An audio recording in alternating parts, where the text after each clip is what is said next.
Hello everyone, in today's video I'll guide you through the process of downloading Fortnite to your iPhone or iPad regardless of the model you're rocking.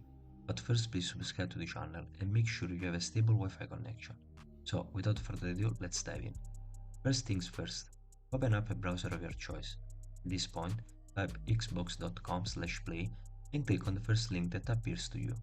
Once you have entered the gaming universe, in case the title doesn't appear on the main screen, type Fortnite in the search bar and click on the latest version that pops up on your screen.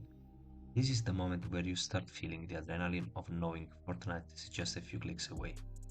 Hit get ready to play and then follow the correct instruction to add the game to your home screen to have a play shortcut. Now, it's time to open the app and dive into the Microsoft account. If you do not have an account, there is no problem at all. You can craft one for free by clicking Create One. If instead you already have a Microsoft account, log into your account. After the login, you can play Fortnite on your mobile. As you can see, you can either play with a controller or nimble touch controls. However, hit the play button. Remember, Fortnite is running on Xbox server, not your device, so ensure your internet speed is on point. Wait patiently, and after the conclusion of the loading session, you can get ready for action.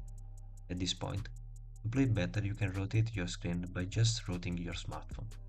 Please note that if you have the block, you first have to deactivate it. At this point, you can click on skip if you just want to play and not connect an account. Otherwise, connect it. Click on No thanks, play Fortnite.